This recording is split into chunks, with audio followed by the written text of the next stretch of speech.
I started out on this farm as a cut flower grower. My father was a flower grower. That was my business. It was a good business. It was an empty niche in this part of the state. I could do well with it, and it supported me for many years. But I came to realize that like 4 or 5 acres of flowers is as much flowers as I wanted to do. And so I still had other empty ground, and this was obviously tree ground with this deep soils like this. It seems still to grow a little 6-inch deep crop on this soil. So I made a list of requirements that I wanted for tree crops, and they were, doesn't require bees, because bees are problematic and expensive. Doesn't get any pests, so I don't have to spray it, and it will tolerate drought. And what I came away from that is I grow olives, I grow figs, and I grow apricots, and I grow quince. Those are crops that meet those criteria.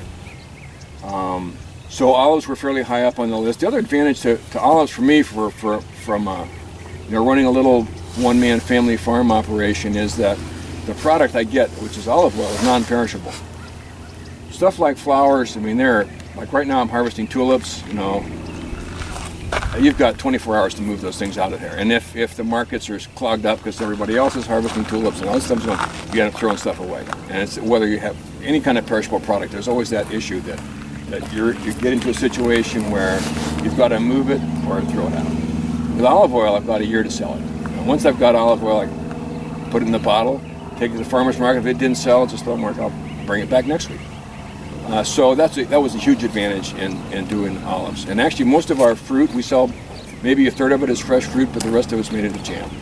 And the same deal, our motivation to have a non-perishable product. So apricot jam, fig jam, blackberry jam, those kind of things. So anyway, I planted the mission trees along the driveway years ago, just because I wanted to have like this big sort of Gothic arch. Well, the fire marshal won't let me do that. He said, no, I've got to have a space that's 28 feet wide and 20 feet tall for my fire trucks. You cannot have a Gothic arch out here. So I've just got those trees. But anyway, I had those mission trees out there, and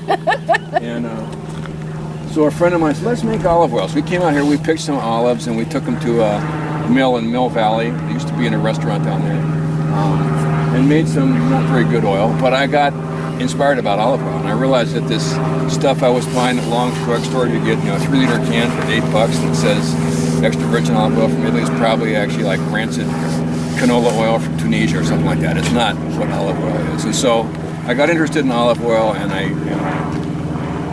one night I must have been drinking or something. I called up a guy and ordered 1,000 trees, and then like 2 weeks later, when I sort of come to my senses, it was too late, and I had these 1,000. They were here. Yeah, they were here. So that's kind of that's the usual way my stuff progresses anyway. So I planted out this row. That's how we advise many new farmers to make decisions.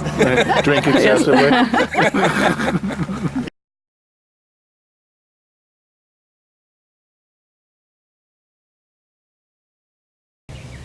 I have 16 varieties of olives in here, partly because there was no history of growing a lot of these European Mediterranean varieties in here, so I didn't know what was going to work and what wouldn't work. So I thought, well, I'll try a little bit of everything and see what happens. And so having done that, then I chose one particular variety, Tajasca, which comes from Liguria and the sort of the French border of Italy, which I love. This is a great olive. The trees are productive. It has a high oil content. The oil's delicious. It's easy to mill. Everything about those trees is good. So my next block I planted straight Tajasca. Now, there is a certain value in having a mixture of trees for pollination, because a lot of the trees are only partially self-fruitful. So if you have just one cultivar in there, it's possible you won't get good fruit sets. And there's a variety called Pendolino, which is the classic pollinator. It just cranks out the pollen. And there's one of the nurseries for olive trees is down in Watsonville. It's called Santa Cruz Olive Tree Nursery. And he has about an acre of olives on a hillside there. And there's a constant onshore breeze coming from the ocean. And every so often he's got a Pendolino tree, and you can see this sort of V shape from behind the Pendolino tree where he gets good fruit set. And that's just the wind blowing pollen from that tree back into the rest of the grove. So I have Pendolino every 8th tree all through here. Each row is like in this row it's like tree number 3, 11, 19, whatever it is. Every 8th tree through this holding is Pendolino. Pendolino adds, so it's there as a pollinator, but it's also, it reliably sets fruit every year. And it's easy to harvest. It has these long branches that hang down. It's a lot of fruit. You can just strip it off. It's very nice for harvesting. So yeah, I'm bullish on Pendolino. I would, if you put 20% Pendolinos in your grow, I think that's a reasonable thing to do. The oil that it makes does not have a strong eccentric flavor profile. It's not like some of these other trees where they have a very distinctive flavor. Pendolino it's a beautiful oil. It's emerald green color. It's good olive oil, but it's not, and it tastes like olives, but it's not a variety you would recognize as something very distinctive. But it's great for blending. So when I'm harvesting, I try to make separate varietal oils, but when I'm harvesting, I'll blend Pendolino in with anything. So if I'm harvesting this row this is a row of Licino. Every 8th tree so if I'm making some straight Licino oil, I'm harvesting this row right here. Yeah, it's going to have 12% Pendolino in it. That's fine. I don't even mention it on the liver. I just call it Licino. It's a mixer.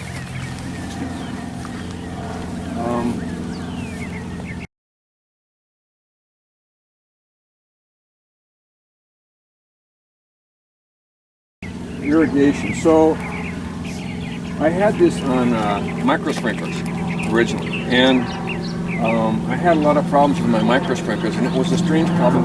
They're getting clogged up with ants. It's supposed to be a closed system, but somewhere there was a hole where ants were getting into it, and I could never find them. Which meant that every time I turned on the system, I would have to walk down there, take off every single sprinkler head, 1,200 sprinkler heads, and poke the ants out of it with a sharp wire, put it back on again. And I eventually went back to chemical. So I've gone back to just straight chemical. There's no consensus about the right way to irrigate olives.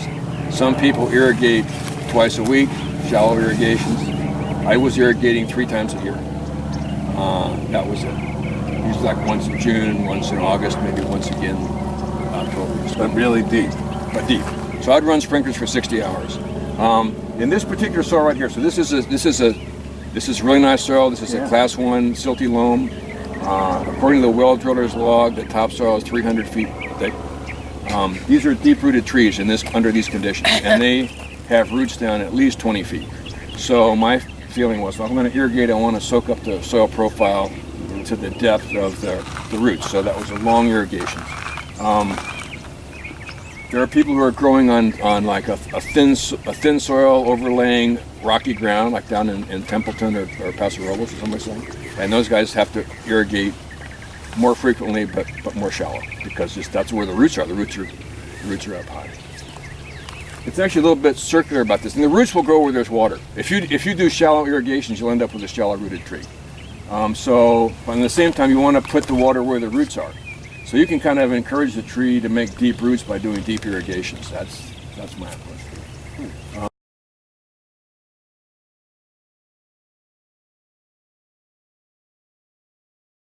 How many? Well, actually, I should get a notion for you guys before I go any further as to what your interest in olives is. If you're tending to make oil or table olives, if you're already underway, or if you're just thinking about getting underway. You guys have olives in Texas. Yeah, we've got 1,150 trees in Texas, 2 years in the ground. Okay. What varieties are they? Arbequina, Arbusana, Pendolino, and Pascual. Okay. And with related to your pollination, we have a prevailing wind, so we put the 2 rows of Pendolino to go across all the trees. Good thought. And then halfway in, we put another row of Pendolino for the other half. So we do some things like that too. Yeah. We read the books. Okay. And you're intended to make oil. We're do oil. I like your little mill. We'll talk more about that later. Okay. So Chino, for the most part, with the Frentoil. Chino's the breeder, and that's the way we look at it. There's a few other varieties when we first started, like yourself, that has other thing there, but oil. And where's your place? You're familiar with Black Hawk and Danville, Alamo, right there, across the county. Oh, nice. So we're Livermore growing region, on the north side. And how many trees do you have there? Just very little, just barely over 300 trees. Oh, well, that's enough. Yeah, that's a start. Yeah. I'm in Calaveras County, Valley Springs. I'm thinking about oil, but I'm just in the beginning stages of thinking right now. Okay, that's good stuff. George? No trees yet, that's right. but thinking about it. Okay. My property's up in the Willamette Valley, okay. and I'm reclaiming it from years of neglect, and so I'm more inclined towards table olives than I am towards. There are people growing oil olives in Oregon and they're making There's some plenty. nice oil. Yeah, they're making some good oils. Actually, yeah. I have It's actually one right around the corner from me. So I have some Italian friends who live in Vancouver Island who are growing olives up there. that far north. Yeah. He said last year they had 3 olives on their tree, and they named them. There was Olivia, Oliver, and Olivetta. How far up on Vancouver Island are they? They're in Comox Valley? it begins with Nimono or something. Oh yeah, that's about Nanaimo. Okay, yeah, I got it. quarter. Yeah. Third of the way Yeah. up. But there are some little microclimates in Vancouver Island where actually people Yeah, grow no, on some of the smaller islands off of Yeah, this, it's actually. And what ends pretty up with warm. those places, they have extremely late harvest because there's not enough heat to push the crop to maturity. So they may be waiting actually till spring to harvest their fruit. The same thing you see in northern Italy. If you get up into the Dolomites up there, there are people who don't harvest their olives till spring. Yeah, we're hoping to be able to put some in up where we're going. We understand there's some varieties that'll deal with fairly cold climates. So this is pretty cold winters, but really hot summers, not like here in summer. I mean, the olives will tolerate 15 degrees pretty well, an established tree. You know, a newly planted tree might be a little more tender. Yeah, well this will get every bit of that, if not occasionally you get single digits for. So But yeah. not for long. Yeah. But because these trees are on their own roots, even if they freeze to the ground, which happens from time to time, I mean, France has had, in the last 50 years, they've had, I think, twice had their olives frozen out. Stuff comes back from the roots, and you're getting the same cultivar again. You're not getting some weird rootstock. This year, I had a fire in the grove here. At the far end, PG&E was replacing a pole, and they dropped a high voltage line on the ground that started a fire on a windy day, and it burned all through here, and it burned up most of my drip irrigation, but it also burned up a bunch of the trees that got scorched. Some of them got killed, but they came back from the roots very, very abundantly. So PG&E compensated me, and that was the way that went. And Derek, we just were going around quickly saying what folks had in the way of trees, and yeah, we have 20 acres of manzanillos Oh, okay, nice. in Livermore, California. These are old trees? Yeah, they're 18 years. Okay. So, And so you're doing mostly table olives? mostly oil. Mostly oil, Actually, okay. all oil. Okay. How's your oil turning out? Good.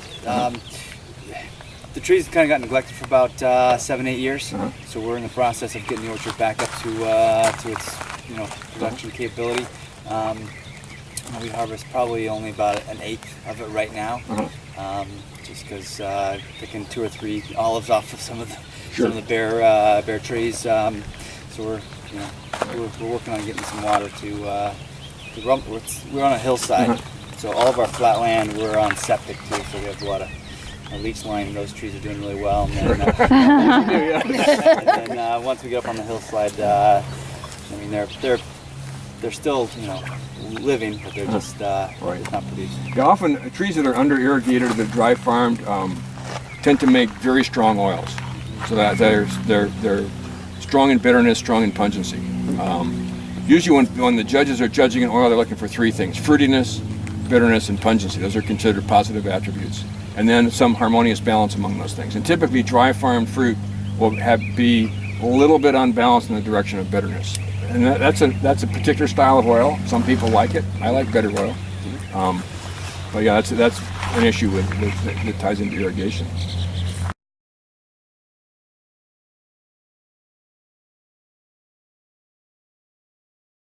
Let me say a word about pruning, because there's a lot of variation in how people prune olive trees in California.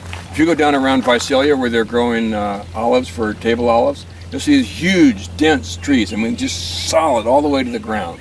And the trees are blue because they have to spray them with copper every week because they're full of fungus problems and they're full of insect problems. And they take huge maintenance burden to keep those trees that way. My Because of approach the is lack of pruning? That's because of the lack of pruning. they're too Not dense. enough. They're too humid and too dark inside. The principal reason to prune olive trees is to facilitate the harvest. So if you're harvesting with a machine, either a shaker or over-the-top machine, you want to prune your trees to fit the machine. If you're hand harvesting, you want to prune the trees to make it easy to hand harvest, which means you get rid of the center of the tree. It's very difficult to harvest way up in the interior there. So you want an open face shape if you're hand harvesting. You want to get stuff up off the ground so you can spread your nets easily and keep it from getting too high. So that's the principal reason. But the second reason for pruning olive trees is it makes a healthier tree. And in particular, the olive fruit fly in California is a serious problem. It gets into the fruit, it lays an egg, hatches into a little larva which burrows around and ruins the fruit. And the table olive people have 0% tolerance of fruit fly. The oil people usually will tolerate 10%. You can kind of get away with 10% stuff in there. This year was a very bad fruit fly year, especially in the coastal counties. And a lot of oil that's been tested is coming up with a defect called grubby.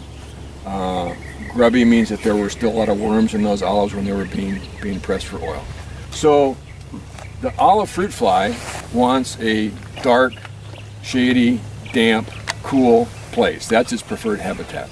So by opening up the tree, you get an open, light, dry tree with a lot of air movement in it. It's an inhospitable environment for the fruit fly.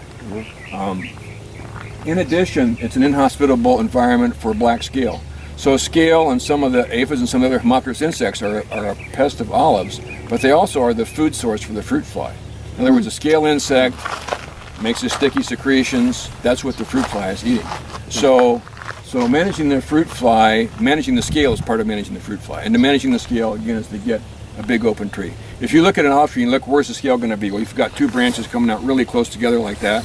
The scale is going to be down in there in that nice, tight, shady, cool, protected spot. And so you cut off one of those branches, you open it up, you're going to get rid of the scale. Yeah.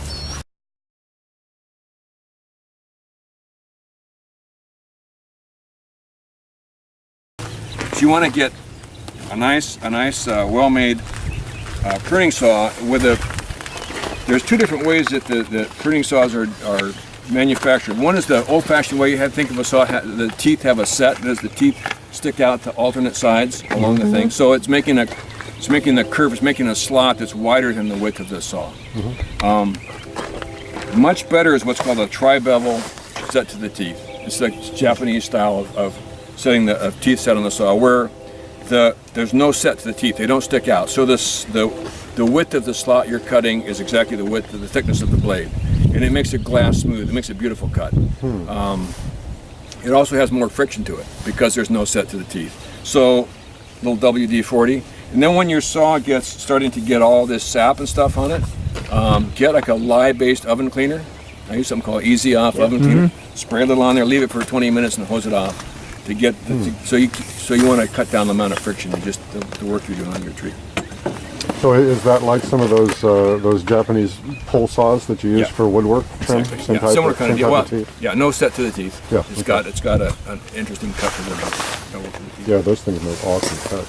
So this tree right here is one that I didn't prune this year. It looks like I did some pruning on it last year. You can see where there's a bunch of like suckers sticking up there. But a tree like this, I would. So I'd probably take out this big branch right here. You're going to open up the interior, take out that big branch right there. Maybe that one. Maybe another one. You don't want to be. There's a video on YouTube that shows about pruning olive trees, and it's totally wrong. It shows this bunch of guys swarming over this tree with little hand clippers, and they're clipping and taking off little. No, that's not what you want to do. Is what Paul Vossen advises is. Walk up to your tree, make 3 big cuts, and walk away. You're done. I don't do quite that. I'm a little more fastidious than that, but that's a good way of thinking about it. You're going to walk up to the tree, you study it, you're going to take out 3 big branches, then maybe there's some overlapping wood or some other stuff that needs some attention, but a few big cuts. Be bold about it. Don't be fussy about it. Okay. Yeah, I noticed you have some pretty good sized little rounds over there, like so big in diameter. Yeah. And you don't try to take out the vertical shoots in the center? I mean, ideally I want to see open centers. So like a tree like this, you can see this is actually pretty open in the center. That's just to make it easy to harvest. That's all that have to do with helping the tree. I meant if you have some on good branches that you're going to keep, if you have some vertical shoots in the center, you don't take those off.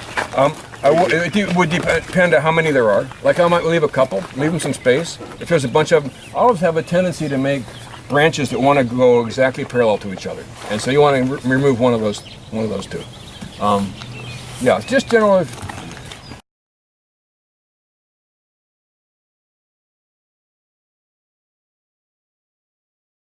You can do no wrong pruning olive trees. This should give you some self-confidence. You cannot make a mistake. Okay, if you start on this tree and think, gee, I'm going to take this thing out here, and it's kind of unbalanced. Maybe I'll take this one out over here. Oh, shoot! Now I'm going to take this one out, and then pretty soon you end up cutting the thing off at the ground. That's fine. Just cut it off at the ground. Let it come back. I mean, if you've screwed everything up that much, it'll come back, and it's already got a good root system. In 2 years, it'll be bearing fruit again. So you cannot do wrong. Okay, it's not like pruning spur apples or something like that. It's a really refined art. This is.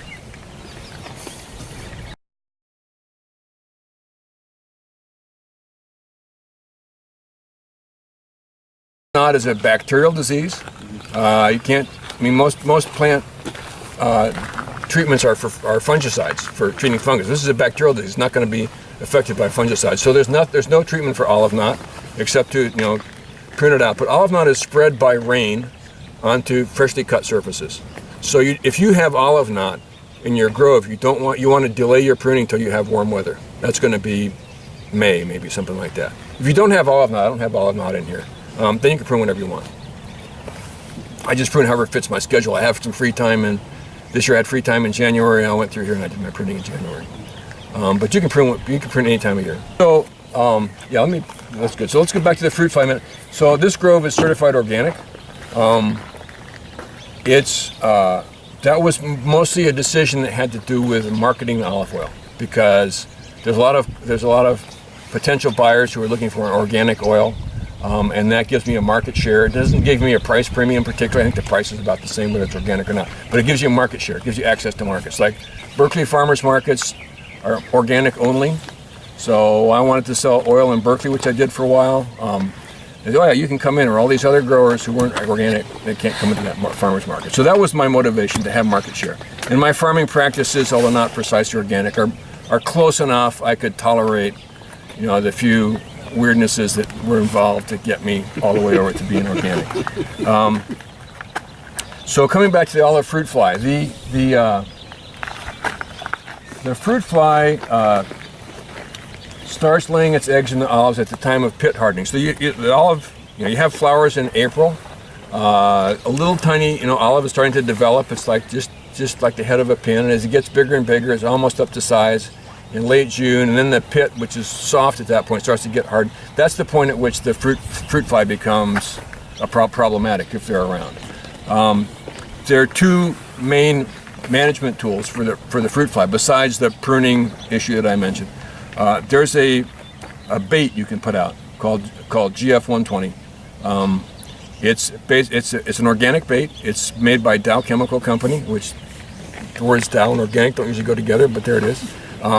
It's a bacteria, an actinomycete that's in a molasses attractant. So the flies are attracted by the molasses. They eat it. It has that bacteria and it kills the fruit flies. It's expensive. It's like a gallon, costs maybe $110 or something, and you need to spray every 7 days. So you can drop a bundle doing that. And it's not necessarily always effective. This last year when there was huge fly pressure, even people who sprayed a lot of spinosad, a lot of GF120, were still having fly problems. There's a relationship to that with irrigation, by the way. So one of the aspects of the fruit fly is that it's killed by heat, which is why the valley is a better place to be growing olives than the coast. And the rule of thumb was like you need 3 days over 104 or something like that. But if you get 108, 110, if you get sometimes, that's great. I used to dread those days. Now I welcome them because I know it's killing the fruit fly. The mechanism by which the fruit fly is killed is dehydration. So don't want to have any irrigation going when it's hot. this is the important management point, is that when you get your super hot weather coming, you think you're going to be killing some flies, you want to shut off your irrigation, make sure it's dry all through the grove. Because if there's a source of water, the flies are going to come down and get a drink, and they're going to survive the heat. They're not going to die from it. Then coming back, so I mentioned GF120. The other thing is there's a product called Surround, which is a kaolin clay. And it's this finely ground clay. It's ground into a really fine powder.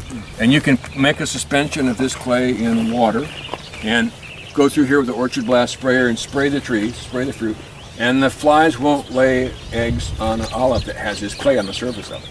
They don't like something about the texture of the fruit. It confuses them or something, but they won't lay eggs on it. So that's actually, it's certified organic product, because it's just clay, it's just dirt basically. And typically you do an application about pit hardening sometime in the middle of June, and maybe a second application in 1st of October. That's very effective. Could you address the cycle of the fruit fly? Sure. It's coming out of the ground, it's crawling up the trunk, there's time to hit it at different processes. Sure. So the fruit fly, the adults can live as long as 10 or 11 months. And the generation time, when the weather's warm, can be quite fast. So the female lays an egg on an olive, it hatches, the larva burrows in, it goes through 3 instars, which might take up to a month, and it's destroying the interior of the fruit. If you take your pocket knife and cut open an olive, you'll see it's got all these tunnels in it and all this stuff going on.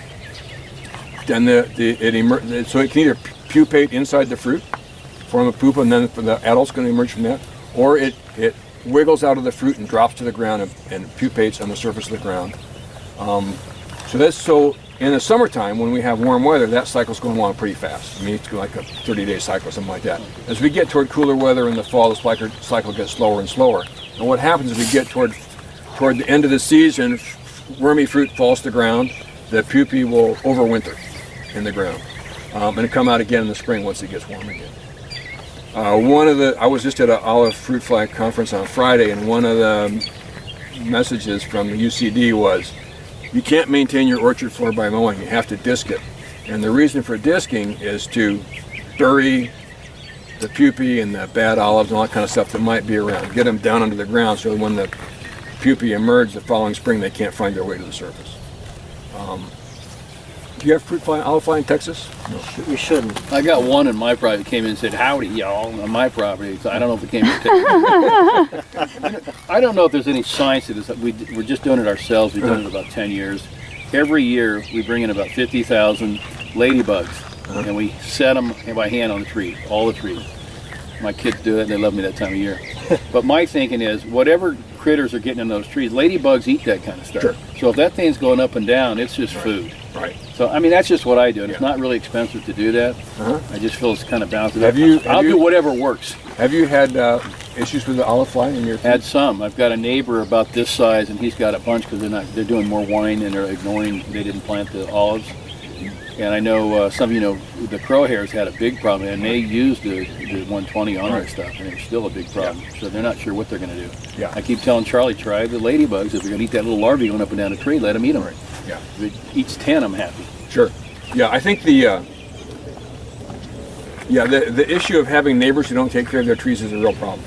The adult fly can fly about 6 miles, what they tell us. On a windy day, I'm sure it goes farther.